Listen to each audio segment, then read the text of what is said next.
Bonjour tout le monde et bienvenue à un autre épisode de Politiquement parlant. C'est le balado politique avec Salim Idrissi et Georges Tsantrizos. Merci beaucoup d'être là. On vous apprécie énormément. Pour tous ceux et celles qui se sont déjà abonnés sur notre chaîne YouTube, merci. À tous ceux et celles qui ne l'ont pas encore fait, allez-y, abonnez-vous sur notre chaîne YouTube. Vous pouvez évidemment nous trouver sur les autres plateformes de médias sociaux. On est sur Instagram, Twitter, Facebook. Et pour les vrais fans des podcasts, on est sur toutes les plateformes audio, mais pas toutes, là, mais les plus grandes. Spotify, Apple Podcast, Amazon, vous allez nous trouver là-dessus. Vous pouvez aimer, partager, commenter, laisser des petites étoiles si vous voulez, si vous aimez les épisodes. Et encore une fois, merci beaucoup. Salim, comment ça va? Écoute, ça va bien. Puis en plus, George, aujourd'hui, tu m'accueilles avec des verres politiquement parlant. Ah, tu vois?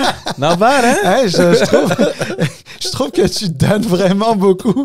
Alors, c'est vraiment le fun. Alors, nos invités vont commencer à boire dans des verres d'eau politiquement parlant. Je fais ça pour impressionner nos invités qui arrivent sur le balado. C'est des super belles verres, hein? Des beaux verres. Si jamais vous voulez vous procurer de notre marchandise, on a un petit magasin sur YouTube. Vous allez sur notre chaîne YouTube, vous allez voir, il y a un petit onglet magasin où vous allez pouvoir trouver des tasses de café, des chemises, des petits blocs-notes qui sont pas mal populaires aussi. Et le tout dernier, là, c'est des verres quand même beaux, là, tu sais. À nos invités, ils aiment bien repartir avec un petit goodies. On fait ça juste pour le fun, d'ailleurs. En passant, on le fait pas autrement, là.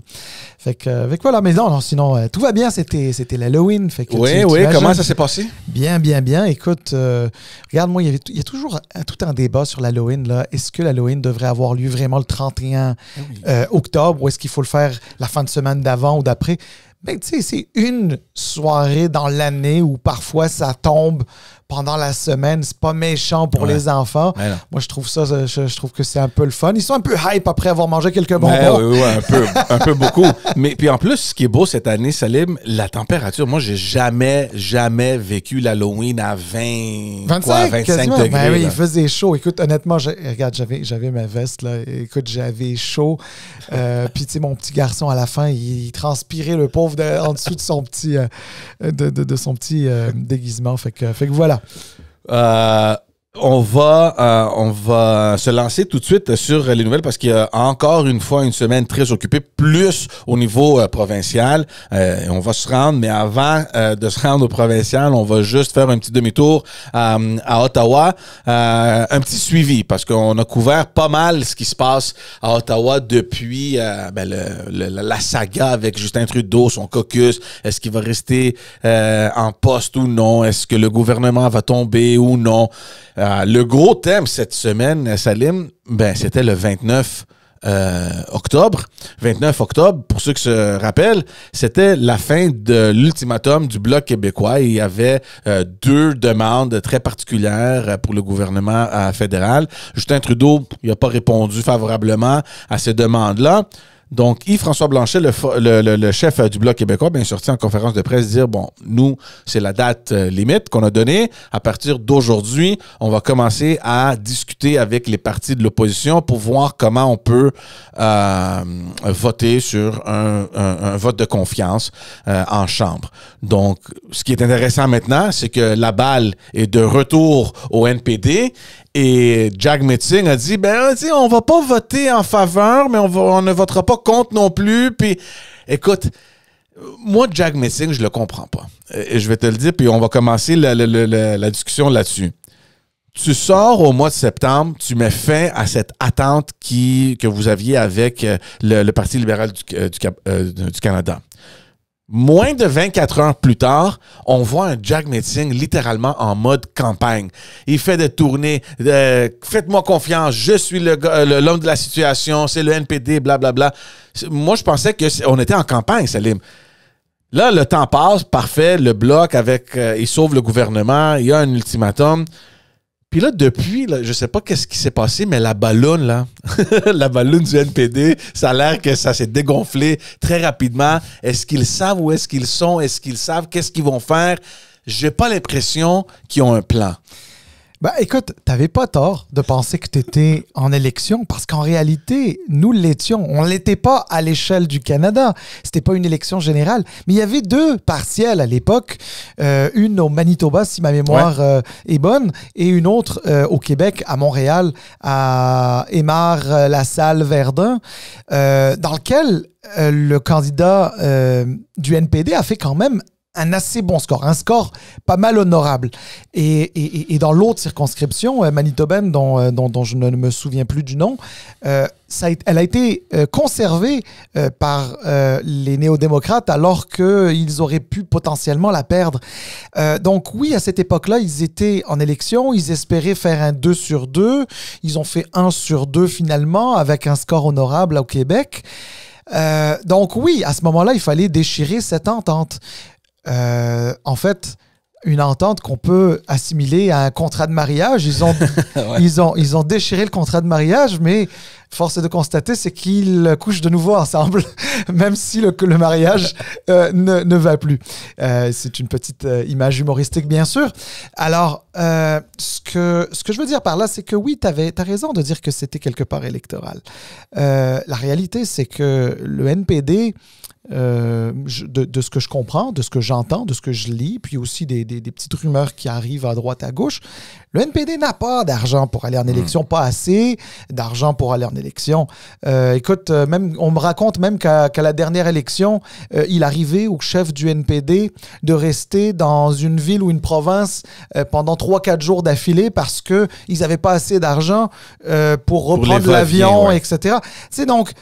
ils n'en ont pas d'argent. Mais ce qui est un peu fou, c'est que si le NPD n'a pas d'argent aujourd'hui, il ne l'aura pas plus dans 4 mois, dans 6 mois, dans 8 mois ou même dans 1 an quand l'élection va avoir lieu. Ben, maintenant, moins d'1 an, dans le fond, si on va jusqu'au bout du mandat, là, de la législature, comme on dit. Alors, oui, il y a cette dimension-là. Puis d'un autre côté, il y avait le Bloc qui avait des intérêts défensifs, v'là de ça un peu plus d'1 mois, et qu'il devait ménager. Et là, maintenant, il doit ménager d'autres types d'intérêts politiques qui sont des intérêts plus offensifs. George, il n'y a personne qui pensait, parmi les observateurs au Québec, qu'au 29 octobre, le Bloc allait dire autre chose que on veut faire tomber le gouvernement. Mais c'est parce que François Blanchet, il y avait aussi une conviction, là, puis c'était quand même assez clair. Là. Il savait ce qu'il voulait, il était convaincu, puis il a donné une date limite, puis je suis d'accord avec toi, il n'y avait aucun doute que le 29 octobre, soit François Blanchet allait recevoir ce qu'il demandait, ou qu'il allait dire, time's up, on va parler avec les oppositions, puis on veut aller en élection. La question maintenant, puis elle se pose évidemment la question, qu'est-ce que va faire le NPD? Parce que d'après moi, Salim, d'une semaine à l'autre, le NPD, comme j'ai dit, il ne semble pas avoir un plan, puis tout ce qu'il fait, c'est nuire à sa propre crédibilité au moment où cette élection-là aura lieu, peut-être avant cette année ou en début de l'année prochaine.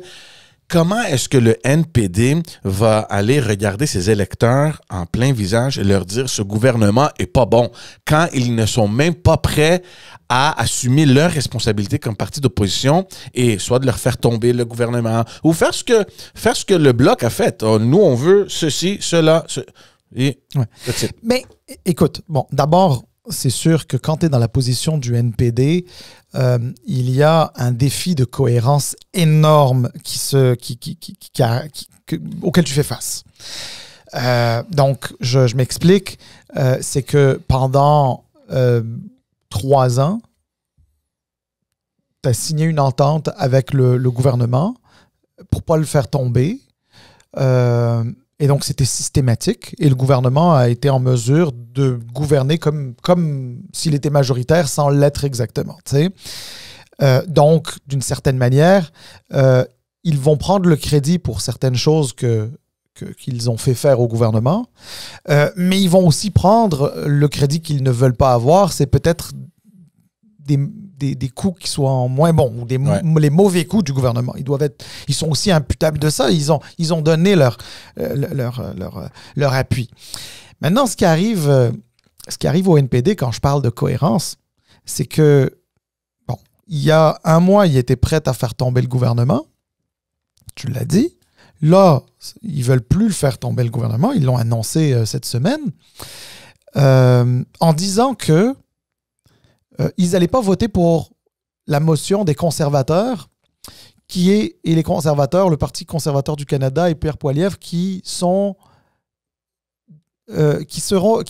responsables de futures coupures. Donc, indirectement, quand tu dis ça, tu es en train d'envoyer le message que on est mieux avec le Parti libéral du Canada et Justin Trudeau qu'avec le Parti conservateur et M. Poilievre. C'est ça le message du NPD. En tout cas, c'est comme ça que le message va être interprété. Perçu, ouais. Alors, est-ce que c'est une bonne chose pour M. Singh d'envoyer ce message-là? Parce que comment veux-tu qu'il aille en élection pour dire il est temps de remplacer les députés libéraux par des députés néo-démocrates et le gouvernement libéral par un gouvernement néo-démocrate? Comment tu veux faire ça quand de l'autre bout, tu dis ouais, mais les conservateurs, eux, c'est des coupures. Fait que finalement, on est un peu mieux avec Trudeau. Alors, l'idée ici, là, c'était pas de s'en prendre aux conservateurs.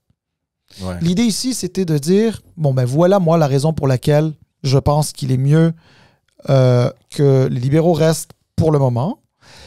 Qu'ils soient en mesure de l'expliquer spécifiquement, plutôt que de taper sur les conservateurs, parce qu'en tapant sur les conservateurs, ils étaient quasiment en train de faire...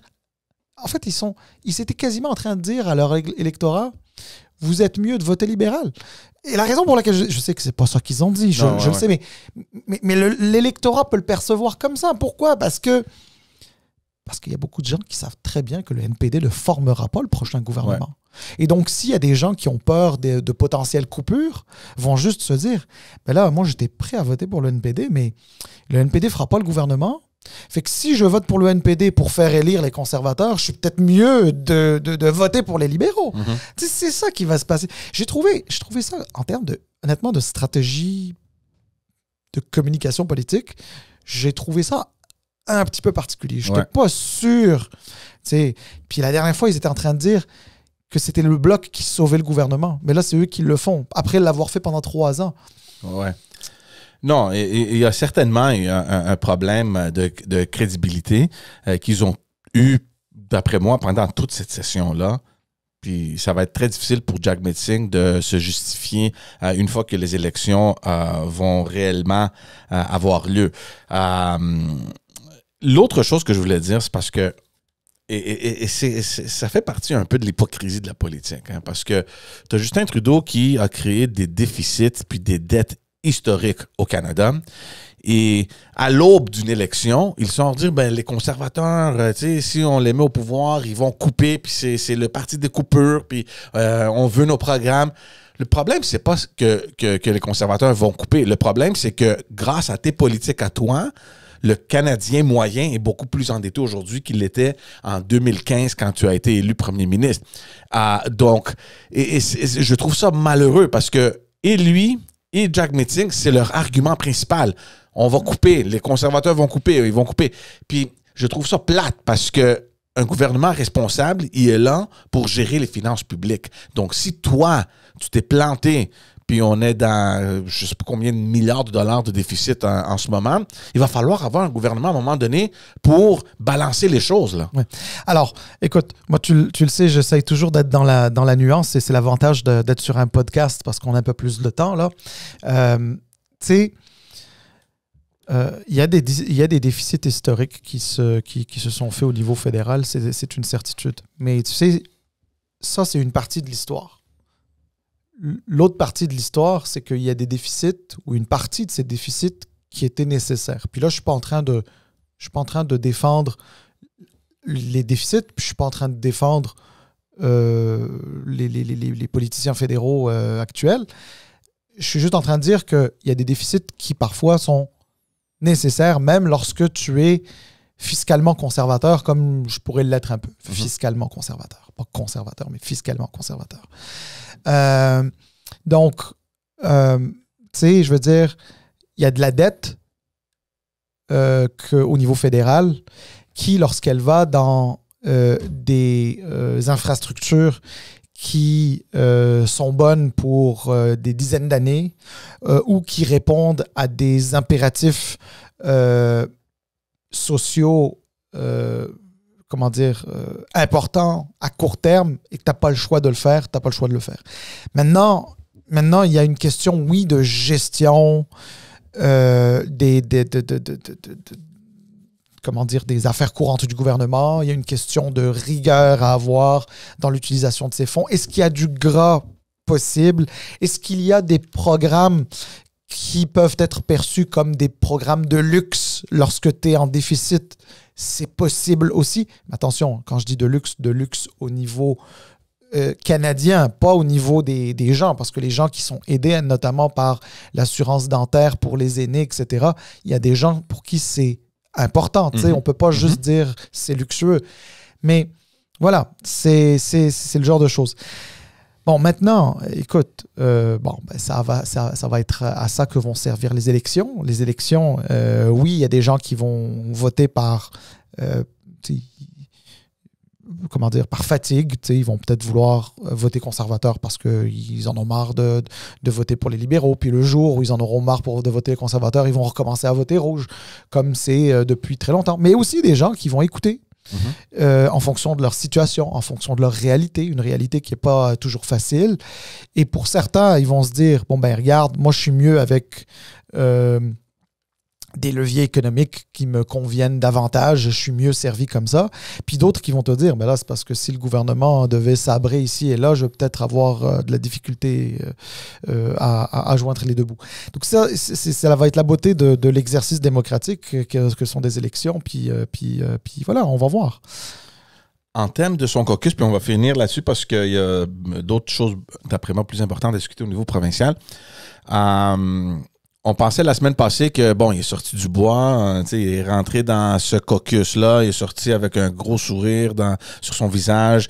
Le Parti libéral du Canada est uni et fort, puis bababap.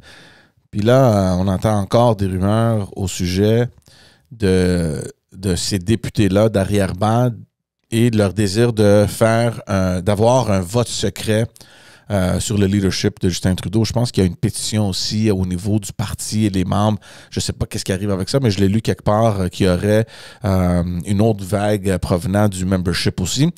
Puis ça continue à déranger, ça continue un peu à bouger les choses dans le caucus du Parti libéral du Canada. Moi, le problème, Salim, c'est encore là, et on l'a dit la semaine passée, pourquoi rester anonyme? C'est ça mon problème. Et je comprends le vote secret.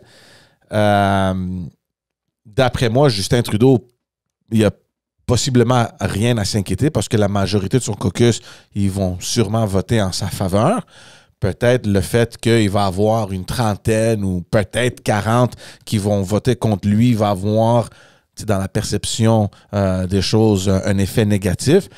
Mais moi, ça me dérange profondément que dans un caucus où vous êtes depuis 2015, vous vous connaissez, sors, dis ton nom, t'es pas en faveur de n'importe quoi là, que le premier ministre dit ou t'es contre certaines politiques ou des positions où tu penses littéralement qu'il n'est plus l'homme pour faire la campagne. Dis-les, prends ton groupe avec toi, puis à la fin, si on te bloque le vote secret en caucus, démissionnez, prouvez un point, puis ça va avoir un méchant impact. Là. Si 20, 30 députés d'un jour à l'autre disent « Ciao, bye, on va être indépendants », il va avoir un impact. George, tu poses la question, pourquoi ils s'organisent comme ça, etc. Moi, regarde, je m'excuse, c'est peut-être un jugement de valeur ce que je vais dire, mais voilà, c'est comme ça que je le pense, je veux le dire. Ils veulent sauver leur job. Sauf que je m'excuse, être député, c'est pas une job. Ouais. Et encore moins une job permanente.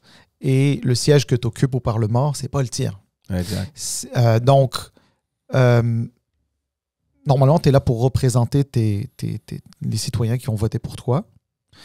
Et je dirais même que dans un monde idéal, une fois que tu as fait 1, 2, 3 mandats, là, peut-être que c'est le temps pour toi de faire autre chose, de laisser d'autres mondes, etc. Mais en même temps, c'est la démocratie, donc s'il y a des gens qui veulent rester plus longtemps et que les gens veulent qu'ils restent plus longtemps, tant mieux pour eux. Mais moi, je dis que c'est des gens qui, en réalité, s'en foutent de leur parti.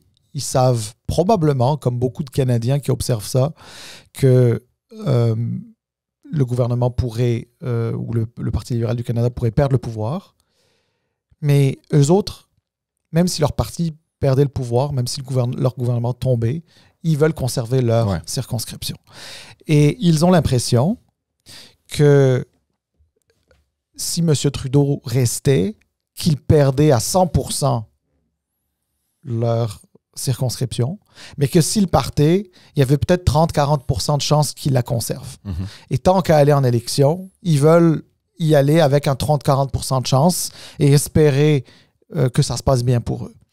Et ça, je trouve que ça, c'est le genre de calcul qui est le plus... c'est lâche, c'est pas lâche. C'est lâche honnêtement, ça enlève à la politique tous ses bons aspects. La politique, c'est sain. Je sais que les gens, parfois, sont tannés des politiciens, etc. Mais tu sais, écoute, ça existait du temps de la démocratie en Grèce antique jusqu'à aujourd'hui, puis ça sera encore jusqu'à la nuit des temps, ça sera toujours comme ça. Il faut arrêter de vouloir changer la politique. C'est les mêmes débats qui existaient il y a des centenaires de ça, qui vont encore exister dans des centenaires. Ce que je veux dire par là, c'est que la politique, c'est sain, mais quand tu agis de cette manière, tu enlèves tout son bon côté. Quel calcul, genre, je veux garder mon siège, mais tu sais, je veux dire, regardez, vous n'êtes plus d'accord avec votre chef, avec le leader de votre parti, pas de problème. D'abord, effectivement, manifestez-le, organisez-vous, trouvez quelqu'un qui veut le remplacer, baquez-le, faites quelque chose. Mais faire ça, là, tel qu'ils le font, franchement, ça en dit long sur, oui, leur courage, leur capacité. Voilà, c'est... Encore une fois, là, on ne leur reproche pas de penser que leur chef est plus la bonne personne. Oh non, ils ont tout à fait le droit de le faire. Ils ont le droit de le penser. Mais tabarouette, faites-le. Excuse, je viens de te dire ça sur le podcast. Mais je veux dire, mais si vous devez faire quelque chose, faites-le bien. Ouais. Mais faites-le pas n'importe comment. Puis pourquoi le faire maintenant? Maintenant qu'on aurait pu aller en élection cet automne, peut-être au début du printemps, c'est à court terme extrêmement difficile à remplacer. Là, on n'est pas il faut arrêter. On n'est pas aux États-Unis et même aux États-Unis, ça arrive très rarement. Là, je veux dire, c'est un cas très exceptionnel. Bon, M. Biden qui était très affaibli. Mme Harris était déjà vice-présidente, donc c'était soit le président sortant qui se représentait ou sa vice-présidente sortante qui se représentait. C'était comme, il y avait comme une espèce de continuité naturelle qui s'est faite. C'est la raison pour laquelle il n'y a pas eu de personnes qui l'ont contesté, tu vois. Mais dans le cas du système politique au Canada et des partis politiques, comment ils se gouvernent ici, c'est pas comme ça. Puis autre chose, là, un vote secret. En passant, là, un parti politique, ce n'est pas le caucus. Ou tout du moins, ce n'est pas seulement le caucus. Donc là, qu'est-ce qu'on est en train de dire? C'est qu'il y a une vingtaine de députés qui veulent un vote secret dans lequel on ferait tomber le chef d'un parti, mais le chef d'un parti qui est le chef du Parti libéral du Canada avec tous ses membres, avec ses exécutifs de circonscription dans 338 circonscriptions du pays, avec ses structures, etc. Tu prends pas ça à la légère. C'est pas, je veux dire, de quel droit, toi, t'es député, puis là, t'as décidé que... Ben voyons donc. Non. Non, il y a un manque de sérieux, puis soit ils doivent s'organiser ou, comme on dit en anglais, deal with it. Tu sais. Puis c'est ça. Il n'y a pas plus à dire là-dessus. On va continuer à voir les développements au niveau du fédéral. Je veux qu'on vienne un peu au provincial parce qu'il y a des choses très sérieuses qui se passent. Et tu sais, encore là, on voit un peu que le gouvernement de François Legault, il manque un peu, il a perdu un peu sa stabilité. Et on va expliquer ce qui se passe. Il y a des gens qui questionnent un peu, qu'est-ce que vous faites? Comment est-ce qu'on peut arriver à ce point-ci où il y a... Est-ce qu'on parle en premier, je ne sais même pas dans quel sujet on y va, est-ce qu'on parle d'immigration ou de... OK, bon, oubliez ce que je vais dire, mais même en immigration, ça fait plusieurs épisodes maintenant qu'on parle de ces problèmes-là. L'autre sujet qu'on va parler, c'est aussi au niveau de la DPJ, là, un gros scandale, évidemment, mais même en immigration, ça fait depuis l'entrée au pouvoir de la CAQ où le thème de l'immigration et les conflits avec Ottawa était présent. On l'a vu ça s'accentuer de plus en plus dernièrement, la dernière année. Et là, le gouvernement est sorti faire une annonce qui vont mettre un moratoire sur 2 programmes spécifiques de l'immigration permanente au Québec. Des programmes majeurs. Pas mal majeurs, exactement. Donc là, on va expliquer un peu le raisonnement du gouvernement. Eux autres, ils disent qu'il y a une réflexion à faire et il faut vraiment avoir ces discussions-là pour pouvoir s'orienter l'année prochaine et jusqu'en 2026. Mais entre-temps, il y a des business qui peut-être vont souffrir. Il y a plein d'industries qui en dépendent de ça. Donc, est-ce que c'est la bonne chose à faire? Est-ce que c'est vraiment une stratégie politique parce que on ne sait pas la raison ou est-ce que c'est une stratégie politique plus spécifique pour mettre des bâtons dans les roues du gouvernement fédéral. Donc, est-ce que... Tu sais, je me rappelle un peu quand Mme Fréchette était la ministre d'immigration, puis il y avait ces négociations-là pour recevoir plus de pouvoir en immigration, etc. Puis, tu sais, on attendait toujours M. Legault et Mme Fréchette dire, ben si ça ne marche pas, on a d'autres outils qu'on va mettre en place. Il y a d'autres choses qu'on va penser, puis il n'y avait jamais une réponse. Je me demande juste si ça faisait partie toujours de la stratégie de leur dire, bon, ça bloque à Ottawa, ben nous, on va prendre une décision de notre côté. Qu'est-ce qu'on contrôle? L'immigration permanente, les certificats d'acceptation, les programmes d'expérience québécois. Bon, on va aller là-bas.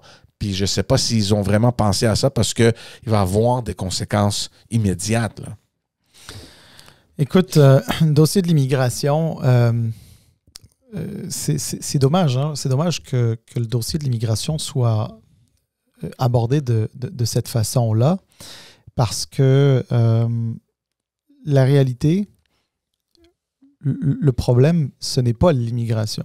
Le problème, c'est le système d'immigration qui, honnêtement, regarde, en pesant mes mots, je vais dire qu'il est complètement pourri. Mm-hmm.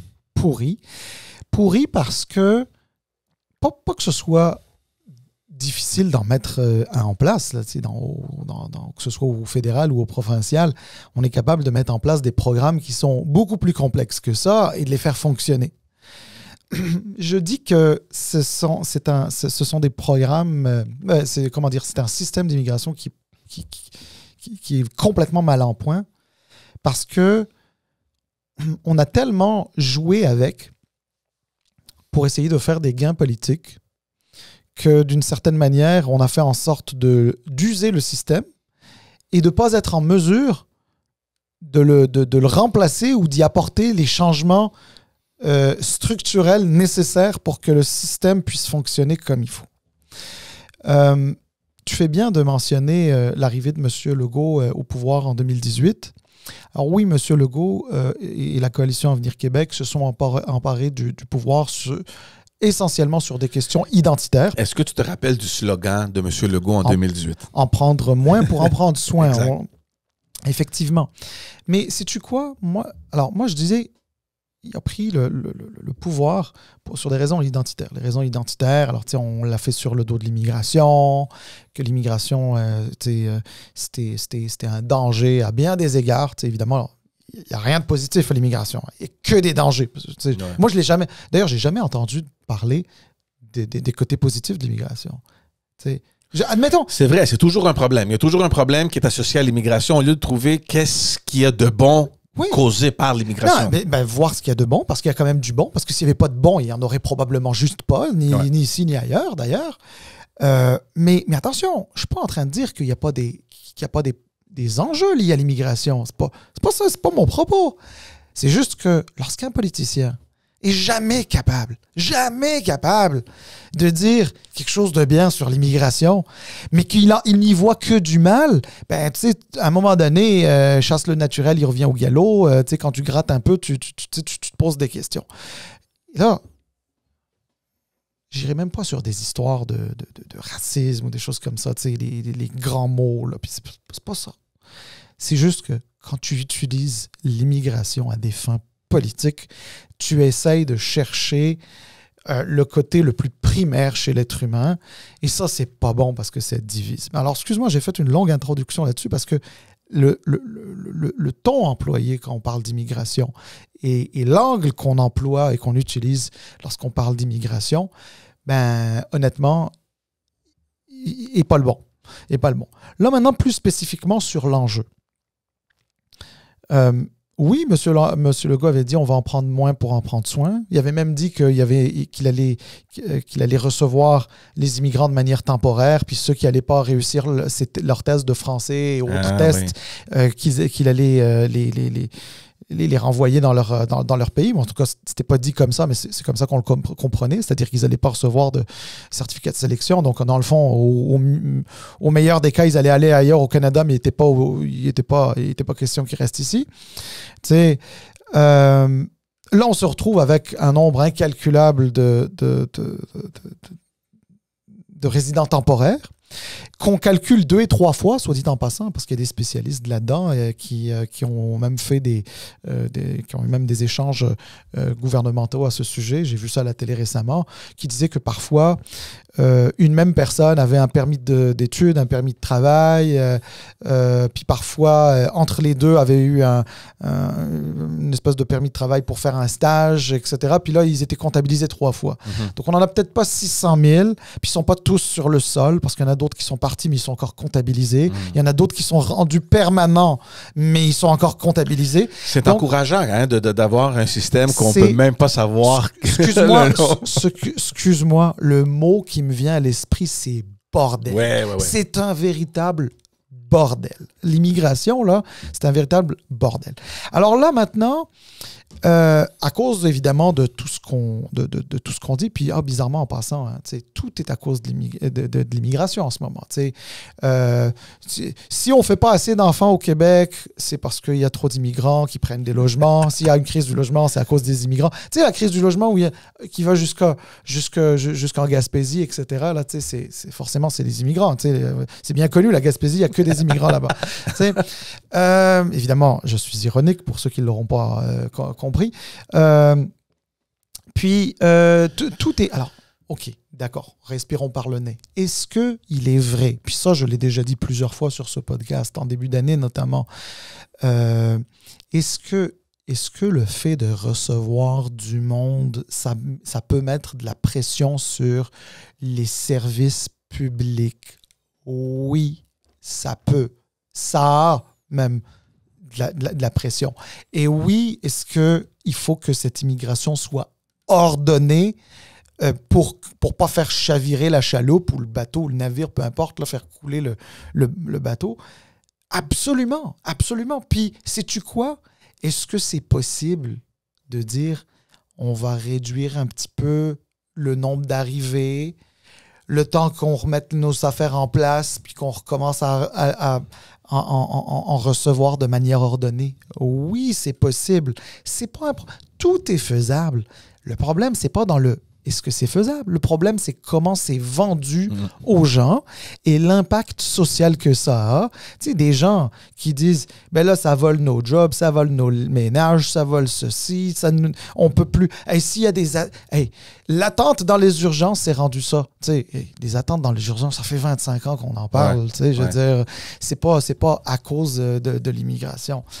Alors, excuse-moi, je sais, George, je me suis un peu égaré. Ben, pas égaré, mais en tout cas, j'ai trop contextualisé, mais je pense que ça vaut la peine de contextualiser parce qu'aujourd'hui, c'est quoi qui est annoncé? C'est, bon, étant donné la crise des résidents temporaires, appelons ça comme ça, une crise, on dit qu'il faudrait que le Québec reçoive moins de permanents. Donc là, il y a un moratoire de 8 mois, ce que, si j'ai bien compris, c'est 8 mois, sur 2 programmes phares d'immigration permanente.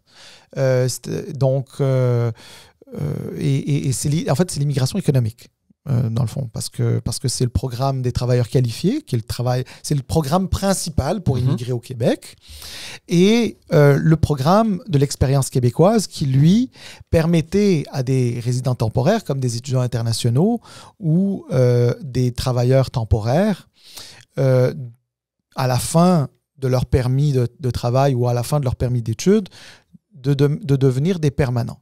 Puis ça, en passant, c'est la meilleure immigration qu'on peut avoir. Je ne suis pas en train de dire, je suis pas en train de hiérarchiser, mais quand je dis c'est la meilleure, c'est-à-dire qu'il y a quelque chose d'intéressant en elle, cette immigration-là, c'est que c'est des gens qui ont été formés au Québec, éduqués au Québec, souvent exposés aux réalités du Québec, évidemment le français, pas seulement, parce que oui, c'est vrai qu'il y en a certains qui vont aux universités anglophones, mais ils doivent quand même passer des tests de français. Puis certains sont des francophones qui vont dans des universités anglophones. Donc, oui, le français, connaissent un peu notre environnement, notre façon de fonctionner, ne serait-ce que le fait qu'on soit un État fédéral avec un gouvernement fédéral. Oui, c'est ça, un État fédéral. Donc, avec un gouvernement fédéral et des États fédérés. C'est comme juste de savoir ça, d'être exposé à ça et de connaître ça, c'est très bien, de savoir un peu comment ça fonctionne ici. C'est super. C'est-à-dire qu'il y a un effort d'intégration qui est déjà fait pendant 3-4 ans. Donc, tu n'as pas besoin de repartir. Puis, il n'y en aura pas aussi des gens qu'on ne prendra pas parce qu'ils ont des diplômes d'ailleurs, parce que c'est des diplômes d'ici. Donc, c'est pour ça qu'on l'appelle le programme de l'expérience québécoise. Fait que, c'est ça sur lequel ils mettent un moratoire pendant 8 mois.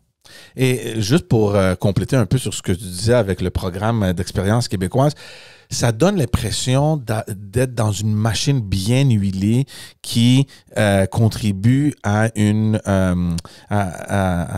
immigration puis un système économique plus durable. On a besoin d'immigrants, on va les chercher, ils viennent étudier. C'est de l'argent pour les universités, c'est de l'argent dans l'économie. Ils vont vivre ici, ils vont acheter ici, ils vont contribuer à l'essor de l'économie, puis la société québécoise. Après, une fois que cette étape-là soit complétée, ben, ils intègrent le marché du travail. Donc, puis on recommence à partir on recommence à nouveau. Bon, donc c'est comme une machine qui continue toujours à travailler, puis ça fonctionne. Ce système-là, ce modèle-là fonctionne.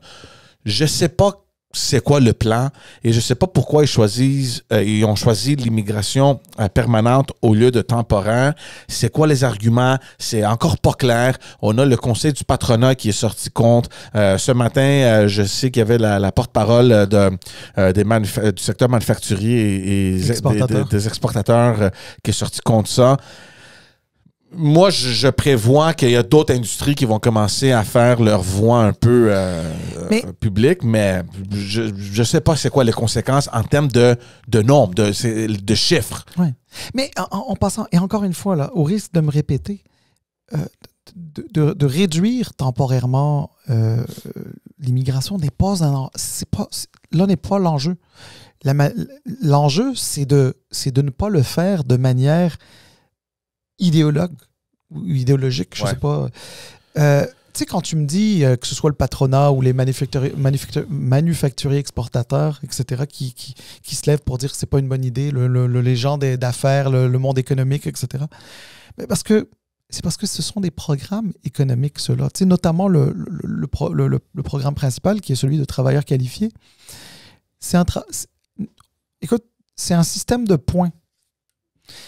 Non seulement c'est un système de points, mais en plus, ne peuvent appliquer que ceux qui ont des métiers en demande. Donc, dans le fond, c'est des gens dont certaines entreprises au Québec ont besoin maintenant. Exact. Et s'ils ne les reçoivent pas maintenant, leur entreprise, ça se peut qu'elle ferme.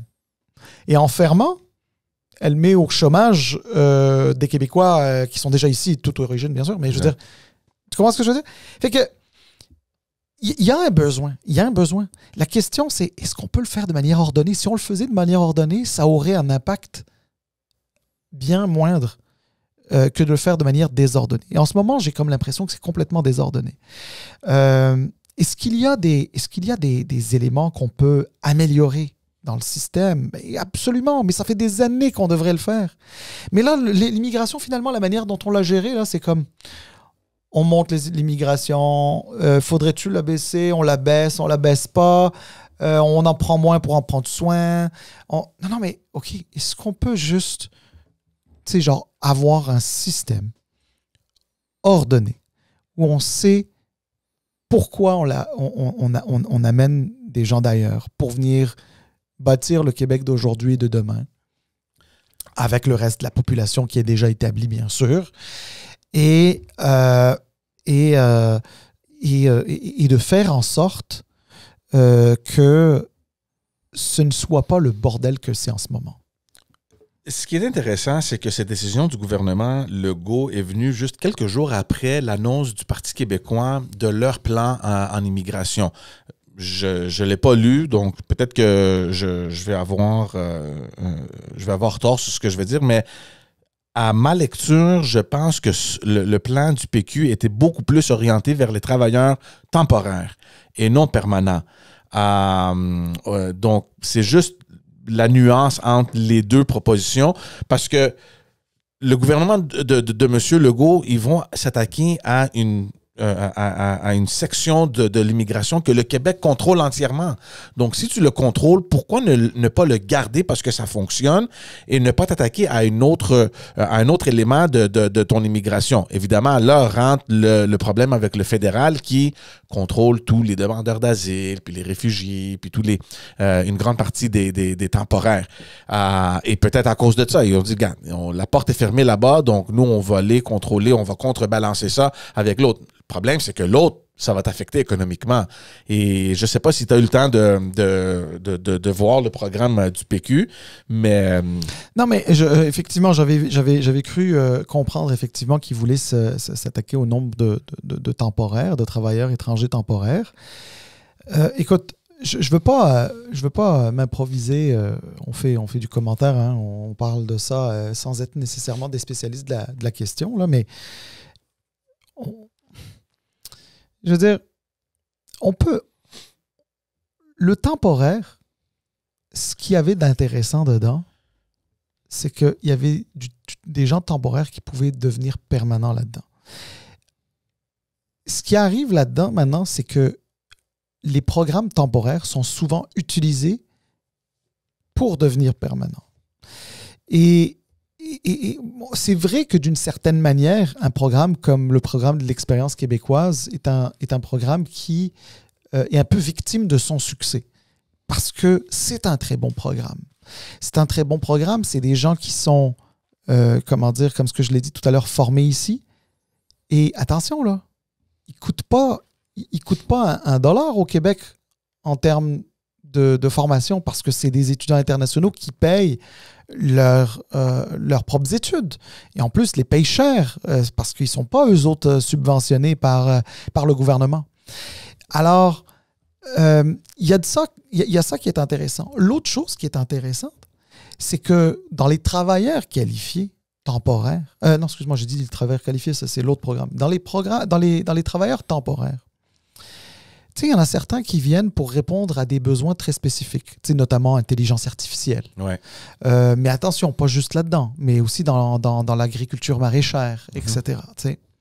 Alors, certains sont saisonniers, hein, ils viennent passer ici 6 mois, ils repartent en Amérique latine, reviennent. Ça, c'est pour les travailleurs saisonniers dans le maraîcher.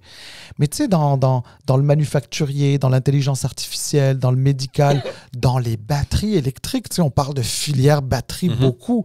Dans la batterie électrique, il y a des gens qui viennent avec des permis de travail. Ils viennent ici, s'installent ici. Et la raison pour laquelle ils sont là, c'est parce qu'on a besoin d'eux. Mais là, le problème, c'est qu'on n'a pas besoin d'eux juste pour 3 ans. On a besoin d'eux de manière plus permanente. On veut. Ouais. Tu sais, parce que dans 3 ans, 3 ans d'abord, c'est trop. Comment dire, c'est trop instable pour des personnes, voire des familles. Alors, à la limite, ils risqueraient d'aller dans d'autres pays, aux États-Unis, en Europe, ailleurs, là, tu sais. Tu veux les retenir. Tu veux qu'ils puissent faire leur vie ici parce que la filière batterie, elle fait que commencer. Elle est là pour longtemps. C'est ça qu'on veut. On veut électrifier tout ça. Alors, c'est ça qui est intéressant. Donc, ça, c'est le bout où j'ai un peu plus de misère à comprendre véritablement ce que recherche Paul Saint-Pierre Plamondon. Je pense que l'immigration, c'est un dossier qui est mûr pour des espèces d'états généraux. Là. Revoir ça de fond en comble, from scratch, comme on dit en anglais.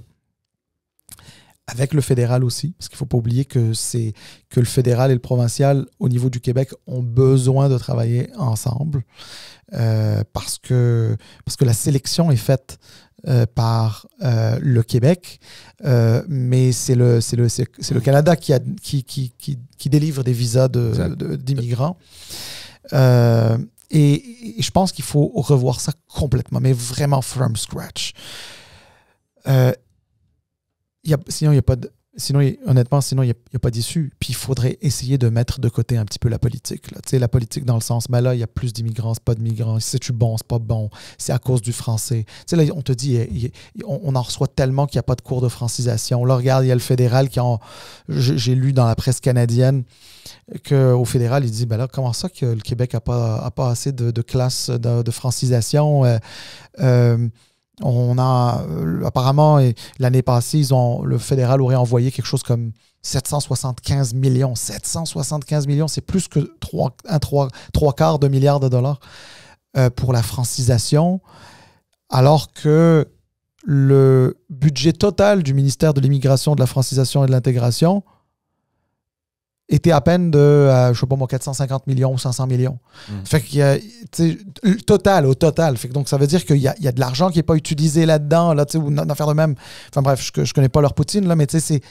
Fait que, OK, est-ce qu'on peut, genre, respirer par le nez, reprendre ça depuis le début? Puis là, si le gouvernement Legault a décidé de mettre en place ce moratoire. En passant, c'est un moratoire sur les sélections. Ça ne veut pas dire qu'en 2025, il ne va pas y avoir de nouveaux arrivants au Québec. C'est pas ça que ça veut dire. Il ne va rien avoir. Mais c'est les certificats de sélection, l'émission de certificats de sélection du Québec qui est gelée pour les prochains mois. Bon, ben, OK, fine. Si c'est la décision qui a été prise, puis admettons qu'elle a été prise sur de bons préceptes et pas des raisons politiques obscures, eh bien, profitons-en. Profitons-en pour revoir le système de A à Z. De A à Z. Ça n'a pas d'allure. On va aller à l'autre thème qui est beaucoup plus important et qui a complètement secoué tout le monde au Québec et surtout les députés à l'Assemblée nationale du Québec. Des scandales d'inconduite sexuelle au centre jeunesse. Et c'est évidemment, pour tous ceux et celles qui ont des enfants et même ceux qui n'ont pas d'enfants, c'est horrible. C'est horrible de penser qu'on a des institutions qui sont là pour aider nos jeunes et on les envoie là en pensant qu'ils sont entre bonnes mains, puis on entend des affaires de même. C'est ridicule, c'est fou d'entendre ça. Donc, la directrice nationale, je pense, de la protection de la jeunesse a démissionné à la demande du ministre Lionel Carman. Et déjà, il y a une nouvelle qui est en poste. La question maintenant et la pression qui vient des groupes d'opposition, c'est est-ce que le ministre Lionel Carman a toujours la crédibilité de rester en poste comme le responsable? Puis c'est pas, on n'en prend pas que c'est quelque chose qui vient tout juste d'arriver. Tu sais, c'est des affaires qui sont là depuis très longtemps. Le ministre Carman est là depuis 6 ans et j'ai écouté un peu la période des questions, puis tu sais, la CAQ doit peut-être travailler un peu sur ses communications parce que la façon qu'ils communiquent leur message, c'est comme s'ils disent, bon, ben là, on va commencer, on va mettre les choses au clair, puis on débute, puis tout va bien fonctionner. Le problème, c'est pas ça, c'est que pourquoi est-ce que ça n'a pas fonctionné il y a 6 ans? Pourquoi ça n'a pas fonctionné il y a 5 ans, 4 ans? Qu'est-ce que vous aviez fait pendant 6 ans? Et on arrive à un moment aujourd'hui où il y a des situations qui auraient pu être évitées. Oui, alors, George, comme nous, on se colle un petit peu pour commenter, évidemment, à l'actualité, là. Tu sais, avec la DPJ, dans les derniers jours, là, il y avait plusieurs éléments là, qui n'allaient pas. Là. Oui, tu fais bien de mentionner cette histoire de centre de jeunesse, de détention, là, des centres de détention pour des jeunes, là, pour des mineurs. Puis, on apprend que... Voilà. La Cité des Prairies, le centre de réadaptation de la Cité des Prairies, je cherchais le nom. Là, ouais. C'est ça. Puis là, là c'est quand même scandaleux d'apprendre que des jeunes mineurs détenus là se ramassent à avoir des rapports sexuels avec des intervenantes, ouais. Etc. Là, on apprend en plus qu'ils les payent, puis il y a de la drogue qui circule, puis il y a des téléphones cellulaires qui vont là, etc. Là, puis c'est une clientèle super, super vulnérable. Mm-hmm. Vulnérable parce que le crime organisé peut rapidement les recruter. Ouais. Alors que le rôle de la société, c'est de donner une chance à ces jeunes de se réhabiliter. Parce que quand tu as 14 ans, 15 ans, 16 ans, tu as encore toute la vie devant toi. Mm-hmm. C'est pas vrai. Tu n'es pas criminel. Je veux dire, la société a forcément failli quelque part pour qu'il y ait des enfants qui se retrouvent dans cette situation-là. Puis l'idée ici, c'est pas de se dire, bon, ben c'est peine perdue, on les laisse. Non, au contraire, c'est de les sortir de ce drame-là. C'est pour ça, d'ailleurs, qu'il y a une direction de la protection de la jeunesse, la DPJ. Mais tu sais, en même temps qu'on apprend ça, mais on apprend aussi qu'il y a eu des cas particuliers sur...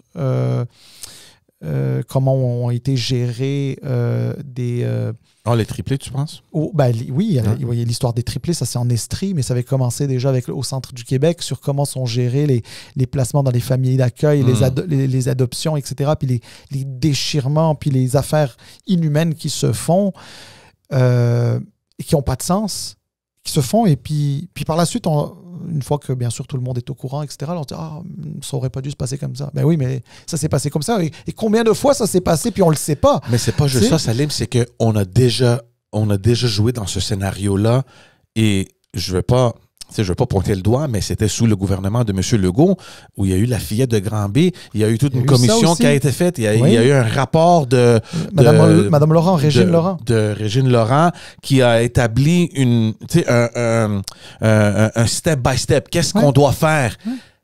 Qu'est-ce qu'il y a? Qu'est-ce qui se passe avec ça? Est-ce qu'on a fermé nos yeux? OK, merci pour votre rapport, Madame Régent, puis that's it? Alors, pour être très honnête, je suis incapable de répondre à qu'est-ce qui s'est passé. Mais tu sais, je veux dire,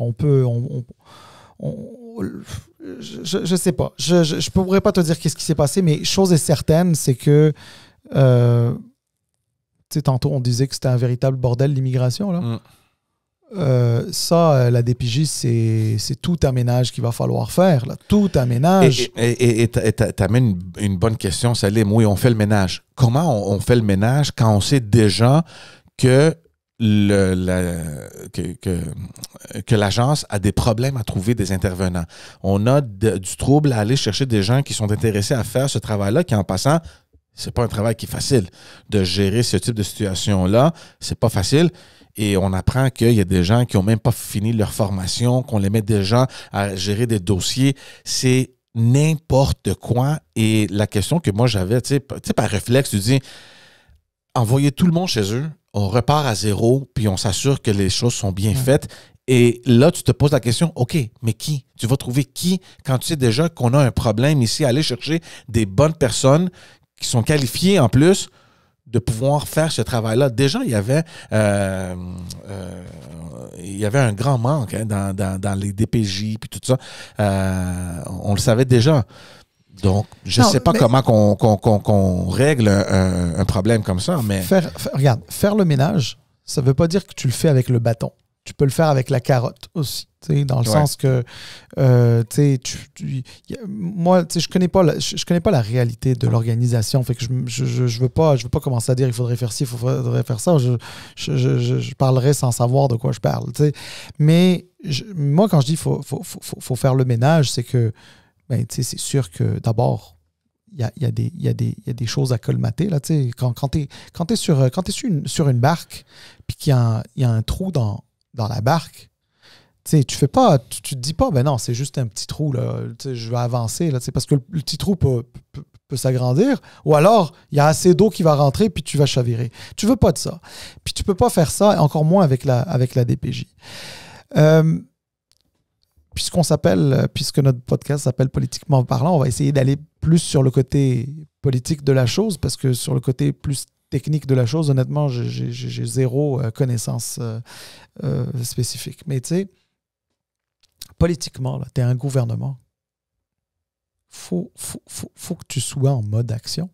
Faut que tu puisses démontrer au public qui est inquiet quand il voit ce qui se passe que tu es en train de faire la bonne chose. Mais c'est-à-dire, en termes d'action, Salim, on le voit, tu sais, OK, ils ont demandé la démission de l'ancienne directrice, il y a une nouvelle qui rentre, on dit aux gens, bon, écoutez, on va être les chiens de garde, puis on va faire le ménage. Le problème, c'est pas ça, c'est que pourquoi tu attends une crise pour dire aux gens qu'on prend une action alors que l'action aurait dû être faite auparavant? Exactement. Je suis bien d'accord. Puis, tu sais, avant, il n'y avait pas de directrice nationale de la DPJ. Mm-hmm. Ils en ont mis une en place. C'est celle qu'ils viennent de dégommer. OK? En la mettant, elle, en place, c'était justement pour, tu sais, s'assurer justement qu'il n'y ait pas les travers qu'on a pu voir dans des cas précédents. Là, tu mentionnais la fillette de Granby, etc. Là, tu en avais une. Puis, visiblement, elle ne te convient pas puisque tu as demandé sa démission puis tu l'as obtenue. Là, tu en nommes une autre. Tu essayes de donner l'impression que tu es là, que tu fais quelque chose. Mais il y a un volet en politique qui s'appelle la responsabilité ministérielle. C'était imputable. Le nombre de ministres qui ont perdu leur poste de ministre, non pas parce qu'ils ont commis eux-mêmes spécifiquement une erreur, mais parce que avec le titre ne vient pas juste le titre et la limousine. Avec le titre vient l'imputabilité. Tu es responsable. Comme ministre, tu es responsable de la machine administrative qui relève de toi. Et là, pour être bien honnête, c'est sûr que M. Carman s'est retrouvé dans une situation un peu délicate. Puis c'est un peu plate de le dire parce que sais-tu quoi, quand M. Legault le défend en disant que c'est quelqu'un qui fait un travail extraordinaire pour les enfants, qui met du cœur et de l'énergie, il n'y a personne qui doute de ça. Mm-hmm. Moi, je ne le connais pas. Je pense que je ne l'ai même jamais croisé, M. Carman. Il y a du monde que je connais qui le connaissent bien. Il paraît que c'est un être absolument fantastique, qui effectivement a le cœur sur la main, qui est extraordinaire, qui a toute la bonne volonté du monde. Mais là, on dirait, puis c'est pas moi qui demande sa démission, passant, moi je suis un simple citoyen, là, mais tu sais, il y a des oppositions là, qui le demandent, deux partis d'opposition qui la demandent. Moi, je pense qu'il est un peu dépassé par les événements. Puis quand, politiquement parlant, t'es rendu là, de deux choses l'une. Soit tu remanies ton gouvernement, puis là, tu donnes un autre souffle, tu insuffles une nouvelle dynamique au niveau des services sociaux. Et même le rapport entre la DPJ le ministre ou le futur ou la future ministre, par exemple, d'appuyer sur le bouton Restart, ça va aider. Ça aide. Donc, c'est soit un remaniement, soit tu l'écartes. Alors, peut-être qu'il va y avoir un remaniement, je ne sais pas, au mois de décembre, janvier. Généralement, c'est aux alentours du mois de janvier que les gouvernements aiment faire ça. Puis je sais que beaucoup de caquistes s'attendaient à ce qu'il y ait un remaniement au mois de juin dernier. Avec la démission de M. Fitzgibbon. Ben non, déjà au mois de juin, donc c'est-à-dire même avant. Oh, OK, tu parles. OK, ouais. Parce qu'avec la démission de M. Fitzgibbon, c'est pas vraiment un remaniement, c'est plus un ajustement. Ouais. Mais tu sais, peut-être qu'il va en avoir un plus gros au mois de janvier. Alors, mais là, honnêtement, le meilleur cadeau que M. Legault pourrait faire à M. Carman, c'est de lui donner un autre dossier. C'est pas condamné, monsieur. Monsieur Carman, il se lève pas le matin en se disant je vais vouloir faire mal ma job ou quoi que ce soit. C'est pas ça. Ouais. Il a la meilleure bonne volonté du monde, selon en tout cas toutes les personnes qui le connaissent. Mais je pense que c'était pas un cadeau que son premier ministre lui a fait en le laissant 6 ans à ce poste-là. De toute façon, tu sais, les ministres qui restent 6 ans à un tel poste-là, il y a 2 types. C'est soit des ministres, c'est des incontournables à un poste, là, tu sais, genre, M. Girard, ça fait 6 ans qu'il est aux finances, puis regarde, s'il va jusqu'à la fin du mandat, ben, il aura été ministre des Finances pendant 8 ans, là, tu sais, c'est M. Flaherty, à l'époque, avec M. Harper, avait été là pendant, lui aussi, 8-9 ans, là, comme ministre des Finances. Ouais. Tu sais, ça arrive. M. Couillard était le ministre de la Santé de M. Charest pendant 5 ans et demi. Tu sais, il y a des gens comme ça là, qui sont des incontournables à leur place. Puis tu en as d'autres, tu te dis, ben moi, je les veux au Conseil des ministres pour tout un tas de raisons, parce que leur profil coche un certain nombre de cases, parce que je l'aime bien, parce que. Puis là, tu le laisses là, et à la limite, on dirait que tu l'oublies. Ouais. Puis c'est dommage parce que il y a sans doute des choses que M. Carman pourrait faire. Tu sais, M. Carman, par exemple, la famille aurait pu aussi, admettons qu'il a quelque chose là avec une passion pour les enfants et le bien-être des enfants et des plus jeunes, etc. Ben, tu sais, ça peut être ça. Mettre de l'avant d'autres qualités qu'il a. Puis M. Carman, s'il avait été remanié, c'est-à-dire si au moment de la réélection en 2022 avait eu un autre portefeuille de ministre, mais aujourd'hui, les gens auraient moins l'impression qu'il avait un rôle à jouer qu'il n'a pas fait. Ouais. Et donc, la politique, c'est ingrat. Ouais. Ça ne veut pas nécessairement dire que les problèmes ne serait pas arrivé non plus, hein, parce que... Exactement. Et c'est ça le problème, c'est que la machine gouvernementale est tellement énorme. C'est ça. Et juste pour compléter ce que tu as dit, et je suis d'accord avec toi, moi, l'impression que j'ai de M. Carman, c'est une personne qui connaît ses affaires extrêmement bien, puis qui est bien à ce poste-là. Sauf que quand tu as une machine qui est tellement énorme, comment tu fais pour la gérer? Comment tu rentres, tu sais, en anglais, in the minutia, tu sais, pour aller voir chaque DPJ, qu'est-ce que vous faites, comment ça fonctionne, c'est quoi les problèmes, comment on les résout? C'est pratiquement impossible. Et c'est dommage parce que tout ce lot-là vient peser sur une personne qui est le ministre ou la ministre. Et on pense que, bon, en changeant un ministre, on règle le problème. Le problème n'est pas réglé. Donc, si demain ou après-demain ou dans 1 mois, 2 mois, tu sais, monsieur Legault fera ce qu'il voudra avec. Mais ça ne veut pas dire qu'en changeant M. Carman de place et d'amenant un autre ministre, que le problème, tout à coup, est fini, qu'on a résolu le problème. C'est pas ça. Donc, il faut ici, franchement, et tu sais, je comprends, c'est la politique, tu t'appelles à la démission de ministre. C'est pas la première fois qu'on entend ça des groupes d'opposition. Le problème, c'est pas ça pour moi, là. Le problème, tu sais, qu'il reste ou non, c'est pas ça le problème. Le problème, c'est quoi la mécanique qu'on met en marche en ce moment? C'est quoi? Est-ce qu'on peut avoir un plan d'action, soit de la nouvelle directrice nationale ou du ministre des Services sociaux, pour savoir qu'est-ce qu'on va faire, étape par étape, et c'est quoi les problèmes. Peut-être qu'il y en a d'autres qui vont sortir, on ne sait pas, parce que c'est comme ça, on a parlé la semaine passée avec les écoles religieuses, c'est la même chose. Il y a un qui sort, bon, on s'attend à un ou deux ou trois autres qui vont tout à coup apparaître, tu sais. On a besoin d'un plan. Et quand on pense à ça, c'est quoi le plan à partir de maintenant? Et qu'on sait qu'il y a déjà eu un plan d'action mis de l'avant par cette commission-là qui a été dans laquelle Mme Régent était à la tête, on se demande, ben coudonc, qu'est-ce qui est arrivé à ce plan-là? Pourquoi on n'a pas mis ce plan-là en marche? Et c'est ça, le gros point d'interrogation, c'est ça. Et ça va au-delà du ministre. Moi, je pense que quelque part, il y a une responsabilité qui arrive même au premier ministre parce que c'était sérieux.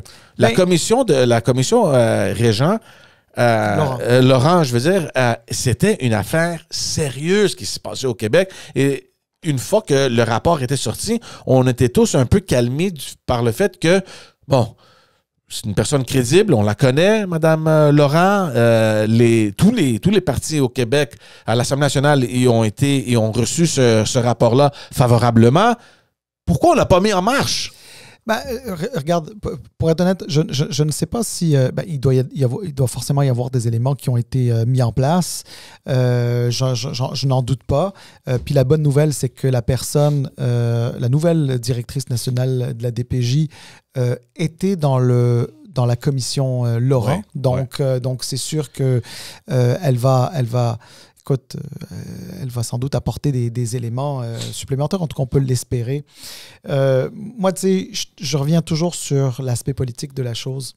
Moi, j'ai toujours pensé une affaire. C'est que quand un politicien est à son meilleur lorsqu'il n'est pas trop à l'aise dans son siège. Dans le sens que un politicien doit pouvoir toujours s'attendre qu'il peut être remanié. Un politicien devrait toujours s'attendre que il pourrait démissionner ou se faire démissionner, c'est-à-dire le pousser à démissionner. C'est sûr. Maintenant, c'est à voir. M. Carman, je pense qu'il fait les choses avec cœur, mais là, la question, c'est pas une question juste de cœur, c'est une question de est-ce que comme ministre, parce que à la limite, c'est ton rôle comme ministre, est-ce que tu retournes toutes les pierres? Tu dois retourner toutes les pierres. Ta machine administrative, ta fonction publique, que ce soit ton ministère ou des directions comme la DPJ dont tu es responsable, des choses comme ça, là, tu devrais être en mesure de les challenger tout le temps, de poser des questions de manière à ce que tu aies des réponses à tes questions, de manière à ce que tu donnes des directives et que tu t'assures que ces directives vont dans le bon sens.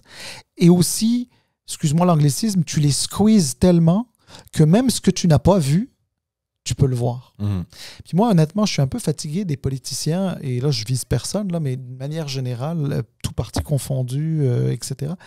Je suis tanné, moi, des politiciens qui apprennent des choses dans les journaux. Oui, ça peut arriver. Évidemment que ça peut arriver. Un ministre, je veux dire, quelqu'un qui s'étouffe avec son muffin dans un CHSLD, le ministre ne peut pas le savoir. Là, c'est pas... Mais ce que je veux dire par là, c'est que tu peux apprendre des trucs dans les médias, mais des choses quand même majeures, des loopholes, comme on dit, des angles morts, etc. Tu dois les checker. Et si tu n'arrives pas à les checker, il faut que tu pousses. Puis, sais-tu quoi? Même quand tu pousses puis qu'on te dit que tout va bien puis qu'on te présente la chose comme étant tout va bien, dis pas « Ah, OK, c'est bon, on m'a dit que tout allait bien, let's go ». Non! Ouais. Tu challenges, tu pousses. C'est ça. En fait, regarde, on pourra peut-être finir là-dessus. Les politiciens, ce ne sont pas... Et ça ne doit pas être des espèces de technocrates qui arrivent puis qui disent moi je sais puis je fais puis non. La politique en démocratie, c'est important parce que tu te fais élire par des gens parce que ces gens-là ne veulent pas que leur gouvernement ne les voit que comme des statistiques. puis que tu gouvernes juste en statistique, parce que derrière t'as des gens avec leur vie, leur réalité, leur sensibilité et leurs aspirations, bien sûr.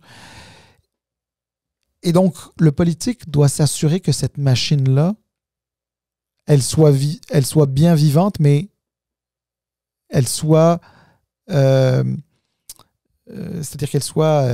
qu'elle comprenne qu'il y a des êtres humains derrière elle et que ces décisions ont des impacts. Et donc, quelle est une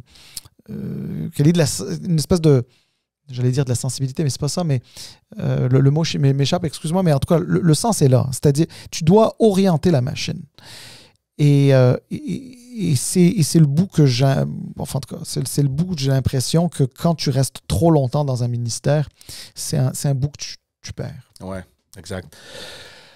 All right, tout le monde, merci beaucoup d'avoir suivi l'épisode. On vous remercie énormément pour tout l'appui. Allez vous abonner sur notre chaîne YouTube. On continue à grandir ce petit microcosme-là.